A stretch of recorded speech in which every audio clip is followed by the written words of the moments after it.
Booktown on Sunday is presented by Creative Clunes, a vibrant rural hub that supports making, telling and sharing stories in all art forms. Criss, I'd like to first of all say thank you everybody for coming today. I think we have such an amazing opportunity to have such a nationally and internationally renowned artist who lives up the road. And what a joy to have you, and what an incredible privilege it is for me to be able to interview you, Criss. So thank you for that opportunity. And I would like to just start by saying congratulations. I mean, everybody's probably seen the book as you come in on this absolutely stunning art book.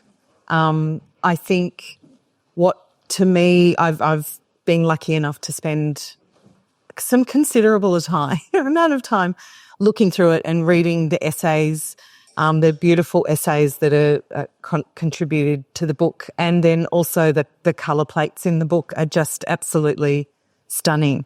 And so congratulations on such a beautiful book. Thank you.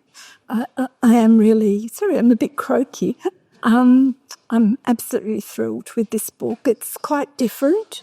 The 5 previous books were very much more focused on just the paintings, where this one has lots of paintings, but it also has beautiful interiors of our house at Lambley and the gardens and my ceramic collection, which of course is hugely important to my work. It really is absolute visual treat.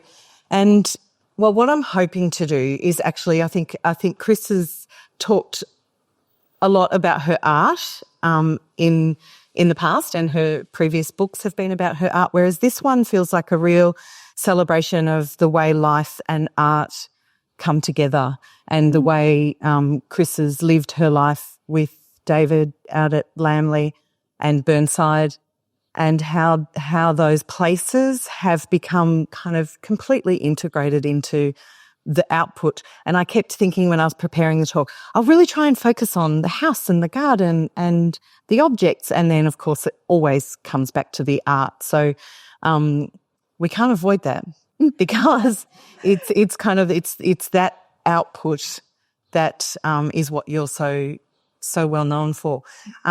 But I thought that I might just start by talking about a little bit about your art. And one of the things that struck me most when I first I'd seen Criss's work in images, in books and what have you. But when the first time I actually got to stand in front of one in real life at the gallery was when I just went, oh, wow, it really just blew open for me why it is that Criss's work is so significant, because it's when you get to see those brush marks on the page and can see on the canvas and can see Criss's mastery of colour and brushwork, actually, that her paintings really come to life. And so one of the things in the book that you talk about was that significant time in your life when you were a young artist and then you travelled to Rhodes. Yes. And you experienced flowers and intense colour. Well, it was, it's always quite difficult to explain what happened when I was in Rhodes. I'd been reading Charmaine Cliff's Mermaid Singing, and her descriptions of the light and colour in Greece were what I was propelled forward by. And I sort of said to my kids, well, I was a single mum, I said to my kids, we're going to live in Greece for a year, absolutely not having a clue what I was doing, to be honest. And so we packed up and we left for Rhodos, and the 12 months there, I had no studio, so I was doing seascape and landscape. And I don't, when I try to describe what happened, it always sounds like I'm getting carried away, but in all truth, I just kept seeing images of still life. And I still, to this day, can't explain it. But it was, and the closest I can get is to when I was a child and my father would put the slides up on the wall. So it was just these images kept sort of coming before my eyes of still life and the most extraordinary colour. And they just went on and on, like for months. These images wouldn't leave me. And so I say it was really where I met and fell in love with still life. I wasn't doing still life, but it was somehow profound. And when I came back to Australia, I had the exhibition of my Greek paintings. And from that point, I've done nothing else but still life. So it sort of found me as much as I found it in some sense. Yeah. It's really interesting. And you speak in the book also about how you will often dream. I do. Some of my best paintings have been dreams, and they've been so clear that I'll just get up, set up what I've seen, and off I go. And it's like I've already painted it in some sense. So look, after 60 years as a painter, in all honesty, I still don't fully understand the creative process. There's still some element of magic and mystery. And I think you don't need to fully understand everything. I think there are some things you just accept, that this is what it is. It feels like a gift. You don't have to dissect it too much. Just acknowledge it, feel blessed that it's come to you, and do the best you can with expressing it. Yeah. And I think also perhaps that's something to do with 60 years of practice.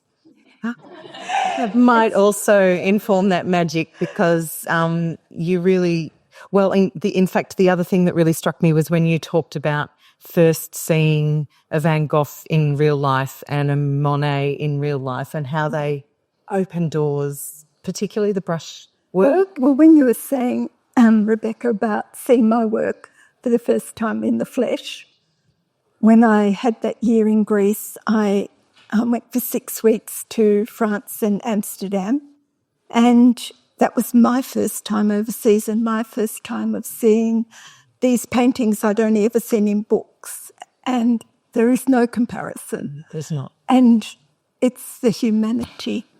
When you see the actual work and the brushstroke, you can't equate it with anything else, but you're looking at and understanding something of the heart and soul of the painter. And it is, for me, I was very, very embarrassingly teary in the Musée d'Orsay, and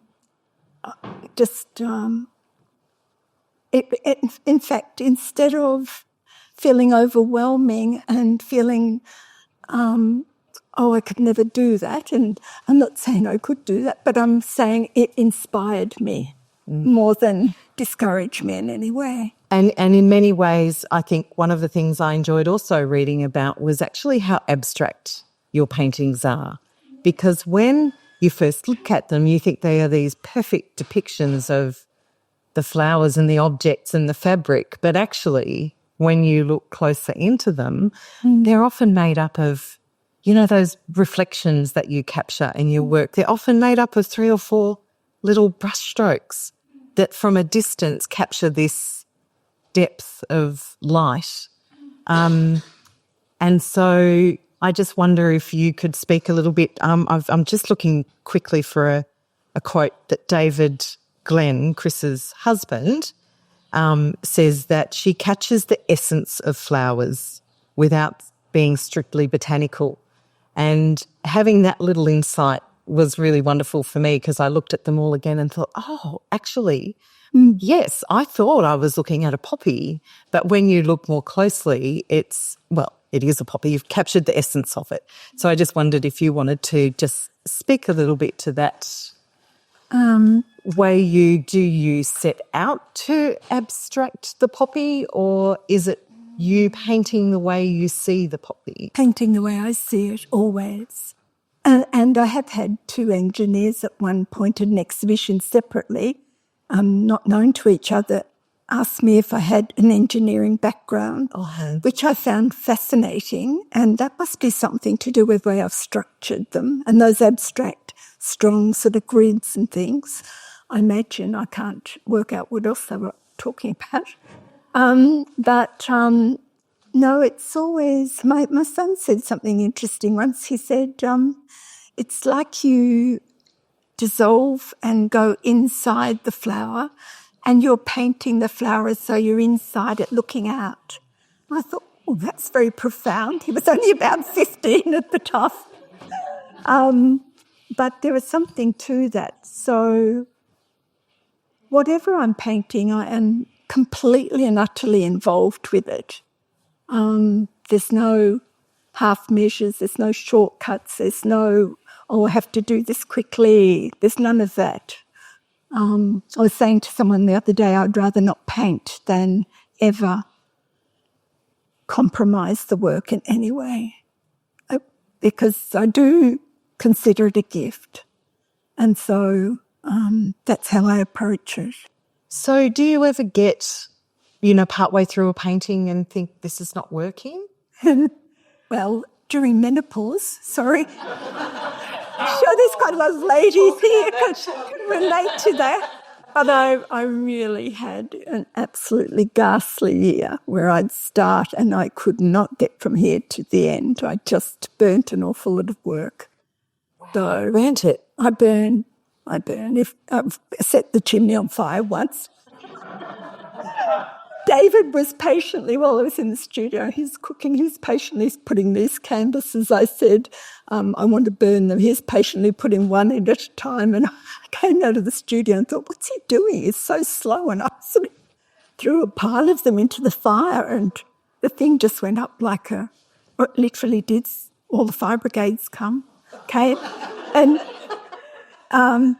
I kept saying to him, I think I've set the chimney on fire. And he kept saying, don't be so stupid. And I said, no, I think I have. And he said, I'll go outside and look. And he came rushing in. I can't tell you what he said.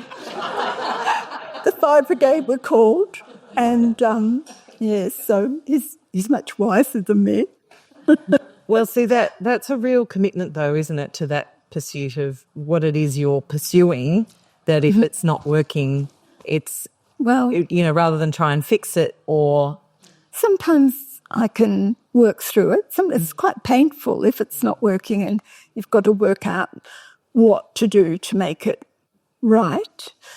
It doesn't happen that often these days, but I have a theory that if they're not good enough to sell while I'm alive, they're not good enough to sell after I'm dead.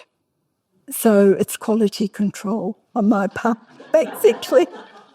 And, I always feel really sad because you see people's estates come up and I look at some of the work coming out of studios or whatever and I think that artist would not be happy for that being seen and sold as an example of their work. But, it just takes off and has a life of its own once you're gone. So I figure I will just try and control that now. Well, I think so. Yeah. Because I put so much into them. I want them, each one, to be as perfect and beautiful as I can make it. So I wonder sometimes, though, whether your perception of what that is might be different to other people's. Other people might look at it and say, I would love that painting and you're burning it. Well, I have been a bit hasty a couple of times. I'm sure you have. And so another quote that I just got really curious about was you said, I find I can express myself the best way in still life. Yeah. And I'm curious about, I know that you have this pursuit of beauty and that beauty is, I've got another quote here, your ambition is to provide a viewer with a glimpse of beauty. Oh, did I say you that? did say that. I don't remember. But it's absolutely true. And is that the essence of what you're trying to express? Or are there, so my question was expressing what? Like what is it? Is it different for each painting or is it? I think it's different for each person, of course, what the perception of beauty is. So all I can do is my perception of beauty and then hope other people respond to that. And colour, after painting for 60 years, I still don't completely understand colour, and I know I'm good at colour, but it is just the most extraordinary thing, and like you can be mixing a colour and put a tiny little increment of a colour in, and suddenly something that was almost there and jewelled flattens out, it dies in front of your eyes. And so I think, wow, that was such a small little brushstroke of paint went into that and it's just killed it. So it's an amazing thing, colour, and I don't think we'll ever truly, fully understand it. I mean, I've never looked at one of those colour wheel things that people talk about. I wouldn't have a clue about that. It's always been a very intuitive love of colour. When I was young and first out of school, I got a job and I was designing embroidery in a little factory in Elizabeth Street for these Jewish people. And I had to go and visit the fashion houses, and it was the days of caftans and Cornelli stitching, and I used to talk to the designers and design things for their garments. Anyway, but where that story is going is in the little factory, there was this wall, like this huge shelving with all the cotton reels, all colour-coded, and it was like I could not keep away from it. It was just like a moth to a flame, just that colour thing. Were you painting at that time as well? I was still painting, and yes, I was. Night classes, I was doing still life and portraiture and life drawing, and I wasn't old enough still to get my licence, but once I did, I joined the landscape groups up in the Dandenongs every Saturday, which was, if you're doing something that you really love and you've found that place where you're happiest, that was how I felt. I was still this young thing. They were all much, much older than me in the class, right up to about 92, various ages. And we were just a little group, but we'd go out into the forest and just paint and look at each other's work. And it was truly, I look back on that as a really magical, wonderful time. And, you're slowly falling in love with this thing you do. And it's a long apprenticeship. I'm still learning after 60 years. Every painting, you learn something new. And I keep challenging myself. Don't want to just do things I know I can do easily. That just would be so boring. And also, it wouldn't feel right somehow. So I keep making it a bit harder and pushing myself. And sometimes that's scary. Sometimes I really, I don't sleep. I'm worried about, can I pull it off, or have I got that colour right? And I literally will be awake sometimes for days, at night for hours each night, just worrying about it. And I think that's a good thing. Well, I think your work shows that level of curiosity and that level of challenge. It doesn't feel stagnant ever. There's always something really vibrant about it, and I don't think that happens from just doing something. I think you can feel that sense of inquiry and curiosity that continues in very work. Curious, and I love that. It's a key to I love that. rich life.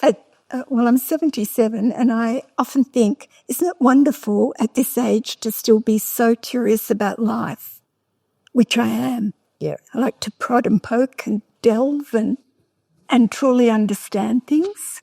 So what I'm curious about now is the life. Okay, so the point is it's I've got it written down here, 1992 when you moved to Ascot, and talk about sort of curiosity and taking on challenges, the story, I'm sure many of you here know the story that Criss and David looked for a long time for the right property, and when they saw Burnside, they both knew that this was the property. Yeah. And I think I'm curious a little bit about a couple of things. One is how long that place took to really become very embedded in the work that you do, and how much of it was about the creative work that you and David did together to create that space. I think there's a couple of questions there.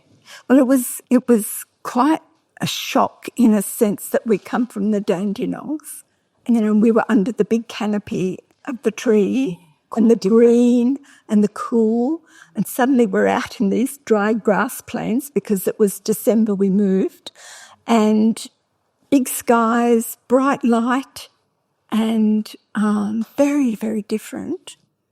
So there's always a period of adjustment. Like, I was just saying to Rebecca, I've moved my studio to Ballarat 12 months ago, and there again I had to face a different size studio, different light, different room. I kept tripping over things because I've been to 35 years here. I knew it with my eyes closed, and suddenly I'm in a different space. So there was that adjustment, but we were in our 40s, we were young and we were brave, I think. Very, and I would say. And we had a dream. We had no money. We were so broke when we bought it that I kept on being found in the bathroom crying, saying we're going to lose everything, because it was really a struggle initially. So we just quietly chipped away, and one of David's closest friends said to me, "This is David's absolute dream." That was very early on in the piece. I've never forgotten that. So for me, I'm a bit more gypsy. I can be quite happy anywhere. But having said that, it's been sort of a real blessing to live there and to develop it. I was very involved in the design of the gardens initially, but about 14 or 15 years ago I found out that I had lupus, so I can't be running out in the garden in the sun anymore. I'm not allowed. I get sick. So that impacted on my work as well, but in a really interesting way. So I was suddenly told you've got to put dark blinds, you've got to have your car windows tinted, and on and on. And that was really strange and confronting. But I did, if you see the book, there's this whole series of the ocean and shells that I did, and they were the gift that came with the lupus diagnosis, because suddenly I felt like I'd gone, like this is how it felt to me, like I'd gone down under the ocean and I was down on the sand at the bottom of the ocean looking up to the light. And so I did that series of paintings, and for me they're some of the loveliest things I've done, some of the most important personally. So I always think, well, it doesn't probably always, but often challenges and difficulties bring with them a gift, an unexpected gift. Yep.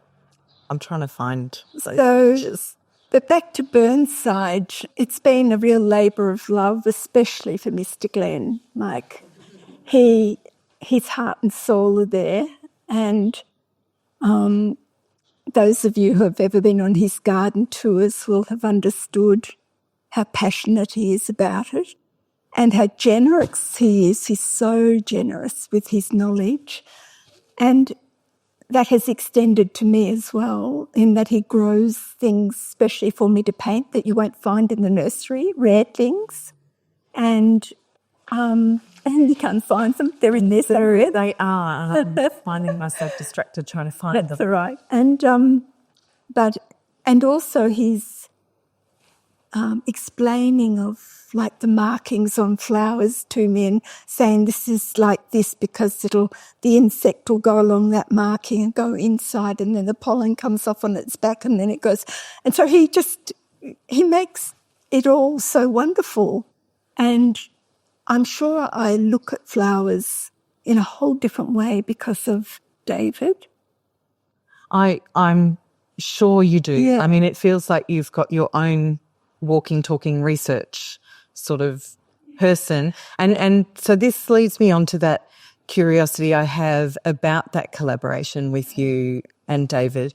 I'm sure most people in the room are aware of David. Did you want to give him like a quick biography? Well, In case, because I think his horticultural background is really interesting. Well, he's 82 now, but he really has been involved to some degree since he was 6 in England. So Lambley was his village where he was born and grew up, thus Lambley Nursery. And then his relatives were all, to some degree or another, involved in nurseries or growing. One of his uncles grew those wonderful clawed chrysanthemums for show, and David has memories of him with tweezers, like literally curling petals before. So it's really quite ingrained. And his dad gave him a little garden plot, and that was his garden. And his dad, Harry, he was such a sweet man and he loved gardening. We often say we're really sad that Harry didn't get to see what we've achieved here. Then he came out, he left England. He was going to go for 6 months touring around as a young man, 19, and he ran out of money and he kept on. Look, his stories, you should have him here just to talk about his stories one day. They're so extraordinary. But he went through Iran, Iraq, a lot of places we can't go now. And those adventures were amazing. He was met with so much kindness. And just for example, am I detouring too much? Give us an example. Well, an example of that was he was in India and he'd run out of money completely. And he was walking along the Ganges and a beggar put his hand out and asked him, did he have money, indicated, did he have money? And David felt so bad he had no money. He pulled all his pockets inside out to show him he really didn't have any money and to give him. And the beggar put his hand into his pocket and took out all his money and divided it in half and gave David half. Like, the stories are so beautiful and so touching. And so it's just those stories are woven all through the 18 months it ended up being. And he landed in Darwin and worked his way down and then started a nursery with another fellow up in the hills. And then they parted ways and Lambley was born. So Lambley was still going up in the Dandenongs, sort of about 38 years ago. And that's where we met. Was a friend of mine said you should get some flowers from David Glenn to paint. And The famous last word. lucky me. So I did. I went down to the field and he gave me the flowers. He wouldn't let me pay. And here we are. Here you are. And then it was 300,000 plants David dug up 10 months it took to dig the nursery up there and move it to here. Unbelievable. Truck after truck. Meanwhile, I was at the house and all our staff had come with me to start making beds and everything. So I had 4 young men, 19 to 21, living in the house with me. Absolutely. I was trying to paint and all I was doing was cooking and shopping. So it just, ravenous appetites. My son had always been quite a modest seizure. These boys weren't. And just to add to that, it took 2 men 7 days to pack your collections. Oh, yes. to move to Lambley. So I'm wondering, how many men and how many days did it take to pack up your studio? Well, I actually to go to Ballarat. I did it all on my own. Did you? I did. Wow. And because I've got hundreds of things, and I thought I don't want to just pack them and move them and unpack dusty things. So I actually washed hundreds of glasses and bowls and everything so that when I put it on the new shelves, it was all pristine. And you'll see in the book, it goes across 2 pages. So the studio is much smaller, and where in the one here, I had tables everywhere with all my objects. I didn't have room for that, so I got my builder to build shelves like this, all the way to the ceiling and right across the room, which is 10 foot that way. And I've just put them all on the shelves in colour coordinated. And it's an absolute visual feast. People walk in and gasp, and I sort of get that because it's so beautiful. And that's not all of them. There's still a lot to move here, but they're not so much my props. But I was sort of, I wanted just to make sure they were looked after really well. So I was happy to do it. I just wonder if you could give us a little insight into the time that you and David have spent at Lambley in the garden, because he talks about you being an incredible designer, and also that your ideas, where are they? Where's the quote? Oh, it never ceases to amaze me how good and original her ideas are.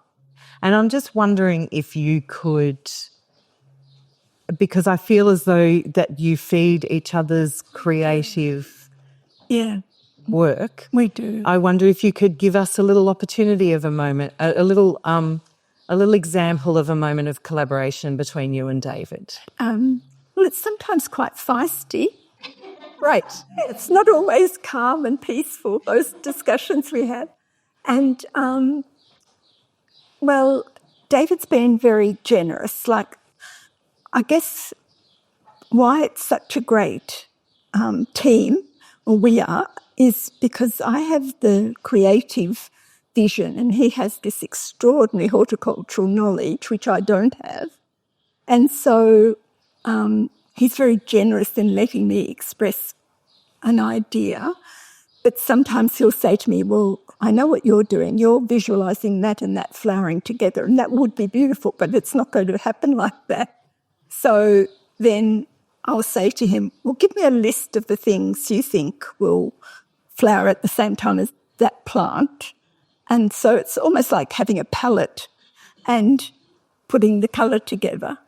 And so I did quite a lot of that when we started, but not so much now. So would you say that a lot of the garden beds were designed around your ideas of colour and shape, texture? It's very, very much a parallel to painting is how I see it. Though I don't know anything about garden design. I just know about design, I guess, intuitively. But it's still about texture. It's still about structure. It's really just no different to painting in a sense. Colour, what works with what, So, but I have to say I am a better painter for having known David, I feel, because, I'm sorry, am I going off on a tangent? Margaret Olley said to me, you're a better painter for knowing David or being with David, and I absolutely acknowledge that's true. I think, like, the art world's quite a tricky place to navigate, and when I was younger, you get knocked around, you get really awful, comments at times, and it's not an easy path to walk. I've had a male judge say to me, you're not a serious painter because you've had children. Yeah, They wouldn't dare say that now in these days, but that Well, was, they might not say it, Chris. but they might say it. Maybe some of them But, do. you know, that really hurt because I knew that it was actually harder for me with 2 children and a single mum to keep going and with no help.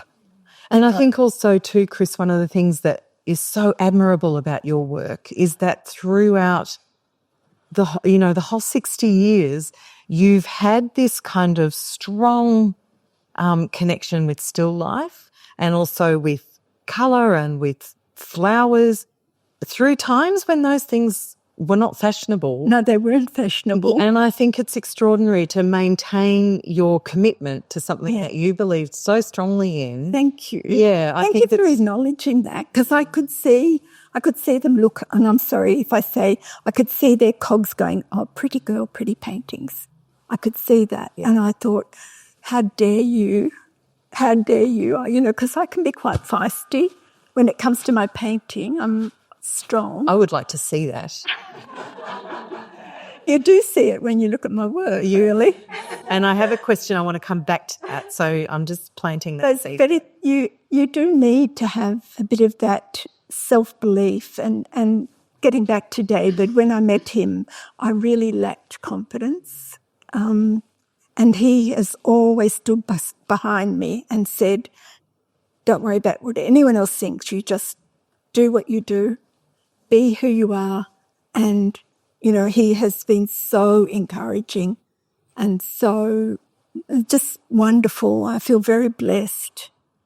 We were saying before, Chris was saying before, if you don't have that, you can still do okay. But when you do have that level of support, it can make blessing. And I just was thinking about you about going through menopause, because I think that for a lot of women that time in life, the self-doubt and the kind of questioning and the ruminating that doesn't tend to be very positive. No.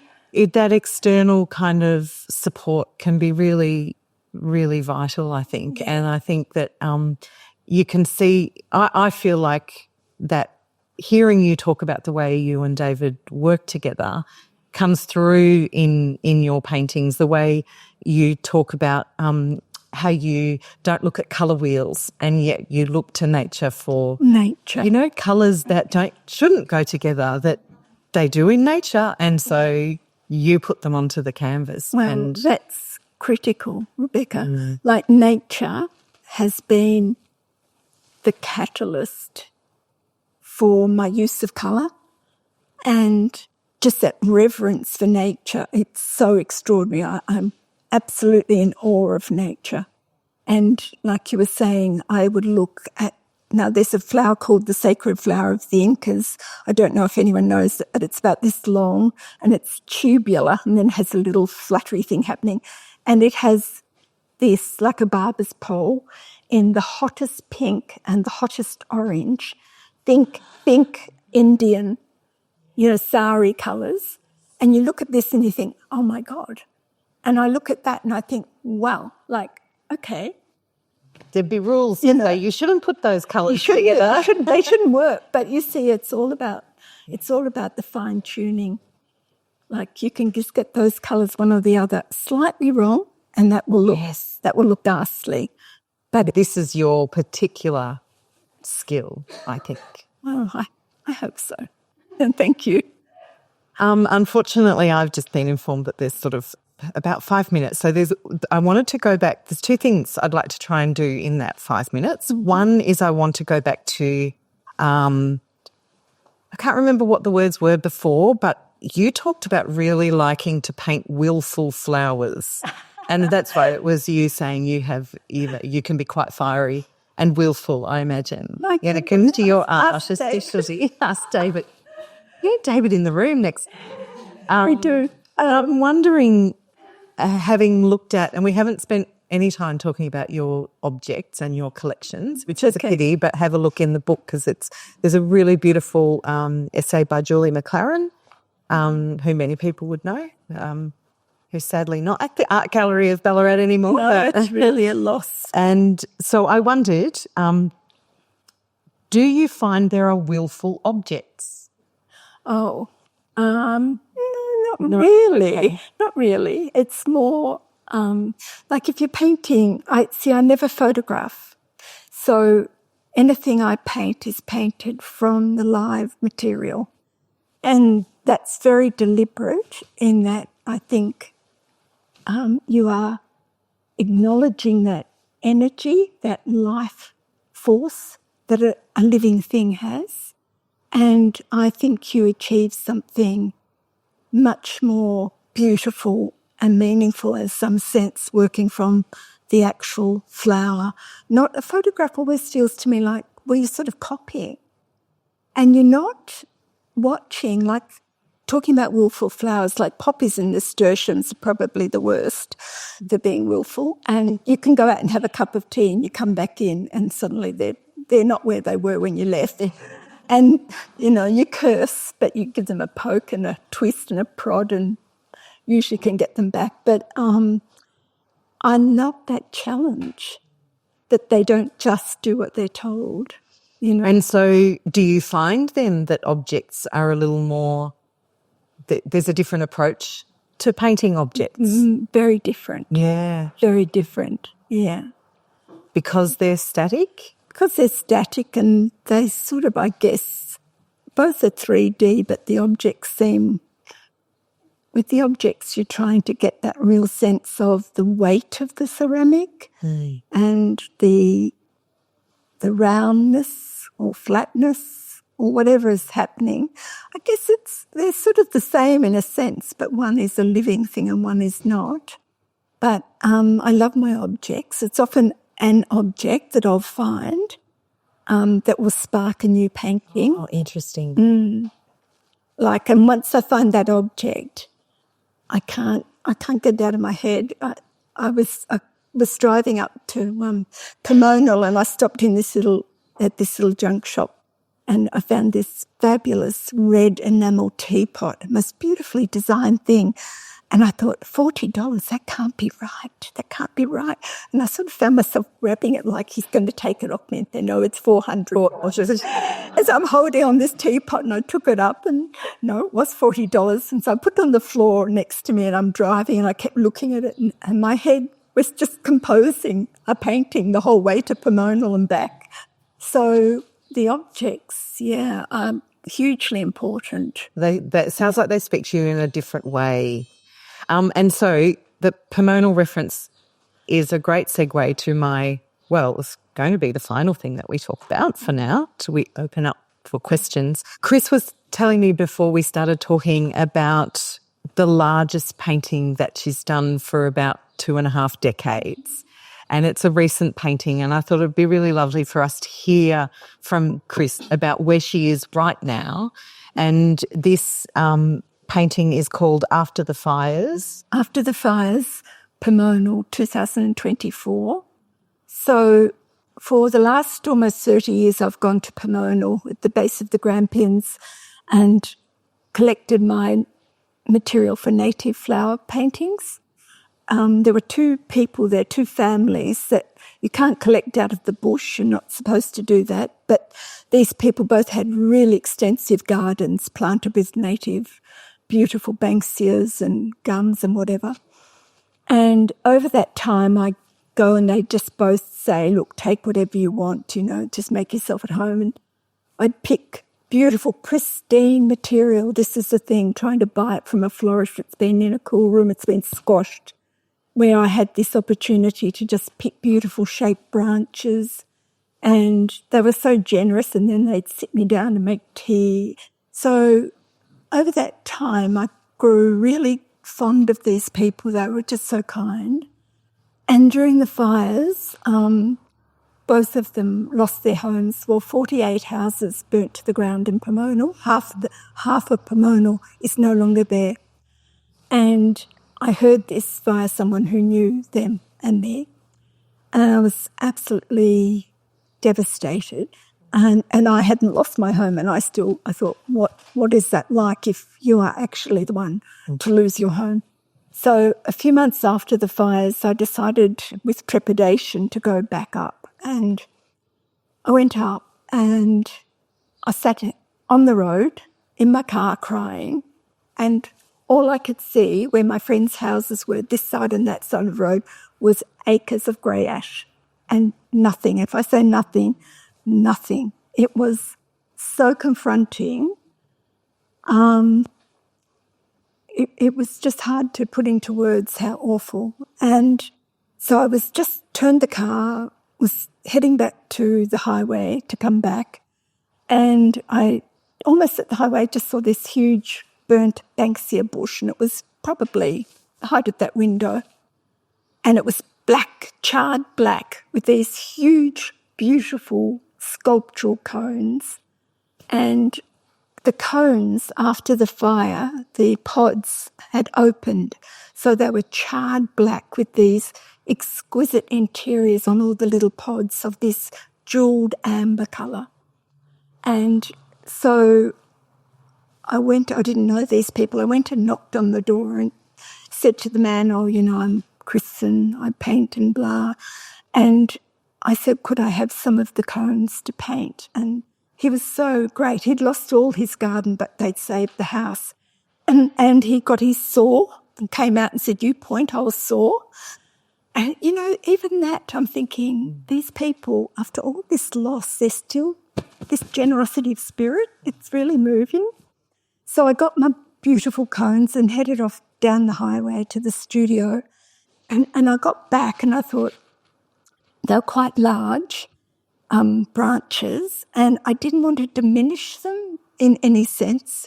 So I got my son to get my big Italian easel out of the garage, which I hadn't used for a long time. I needed something large, and set this thing up. It was one of the most powerful works I think I've ever done. It was so full of emotional content that I was saying to David, I can't remember doing parts of it. So I was like 7 to 8 hours a day working on this thing, and of course the whole time reflecting on the time before and all the gifts from these people. And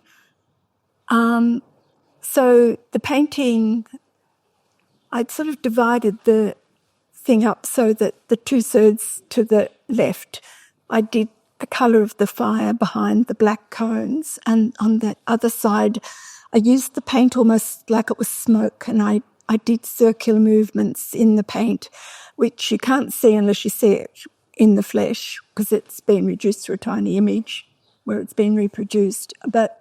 And then this solid black line that divides those two colours on the right-hand edge of it, I was thinking of like when timber's been burning and it's still not quite out and it has that little glow.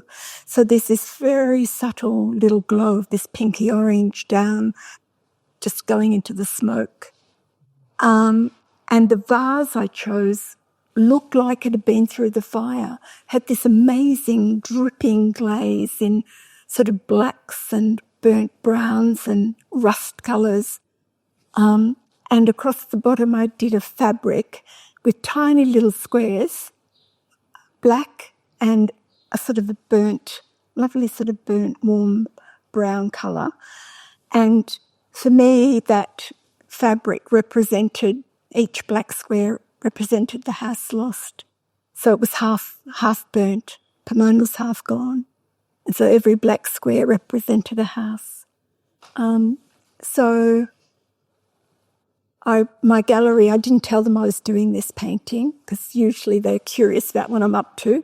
So, and I went to the framers to get it framed, and I said, don't you tell them, keep it a secret. So they were sworn to secrecy. So I invited the guys up, my two bosses, if you like, up to see the new house and the new studio. And I put the painting in a room and closed the door. And then I took them all through the house, and then I said, oh, there's one room you haven't seen, and took them in, opened the door, and I have to say I was so thrilled. Their reaction was everything I'd hoped. So they both just went, oh, my goodness. So they actually said, we're not going to just sell this painting to one person, we're going to auction it as a way of it having a much broader audience. So Chris, what a treat. a week ago. It's sorry, I've just cut you off. It sold last week. Congratulations. Thank you. I hope it's gone somewhere where they will share it Well, I with don't the know. rest of us. They've apparently got a fabulous art collection, and they're coming up to meet me and have lunch one day. So I'll find out more. I was just going to say what a fabulous thing to hear an artist paint such a beautiful picture for us in words of that painting that you've done. I think, do you agree? Yeah, really quite special. So thank you, and hopefully it'll be in next year's calendar. It may be. It may be. I'm supposed to be doing the 2026. I haven't got my act together yet. Well, let's hope the Pamoyal bushfire painting is in there, because that was a beautiful story to hear that. Thank you. And so we've come to it always happens so quickly, but we've come to the end of the main part of the conversation. So will we give Chris a clap for that? Thank you. One.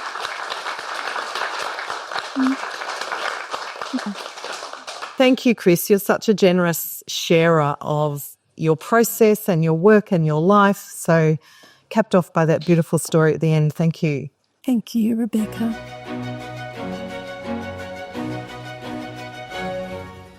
Booktown on Sunday is presented by Creative Clunes. Tax-deductible donations to keep our stories alive can be made at creativeclunes.org.au.